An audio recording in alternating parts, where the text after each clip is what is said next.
50-80 ஆண்டுகள் தென்னை மரத்தை வெட்டி சாய்ப்பானா அங்கேயே பகுத்தறிவுங்கிறது அடிபட்டு போகுது. அடுத்த ஆண்டே கல்லுக்கடையை திறந்து பெரியார் வைத்தார் என்று கல்வெட்டு இருக்குது. அடுத்த ஆண்டே எது தென்னை மரத்தை வெட்டினார்னு சொன்ன ஆண்டே. அடுத்து கொஞ்ச நாள் கழிச்சு மது வேணாம்னு ஏன் சொல்ற, எதுக்கு மது விலக்கு கேட்குற? உலக நாடுகளை எந்த நாட்டில் மது இல்லாமல் இருக்கு? மது வேணாம்னு சொல்றது, மது குடிக்க வேணாம்ங்கிறது, கட்டிய மனைவியோட படுக்க வேணாம்னு சொல்றதுக்கு ஒப்பா இருக்கே அப்படின்னு பேசியிருக்காரு. இப்போ இதில் எந்த பெரியார் தந்தை பெரியாராக இருக்கிறது? ஆர்எஸ்எஸ் பிஜேபி எங்களை பாகிஸ்தானுக்கு போ, உனக்கு ஓ நாடு அதுன்னு தான் சொல்லுது.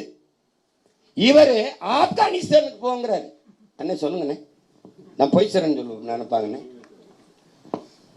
அவன் பரவாயில்ல பொருக்குடா, ஆப்கானிஸ்தானுக்கு போ, துலுக்கப்பெண்ணுக்கு இங்க என்ன வேலை, நீ எந்த நாட்டுக்காரன் அப்படின்னா எனக்கு முதல்ல நீ எந்த நாட்டுக்காரன், நீ யாரு முதல்ல, அது கேள்வி வருமா இல்லையா? நீ இப்படியே கேட்டு வச்சிருக்காப்ல, கேட்டு வச்சு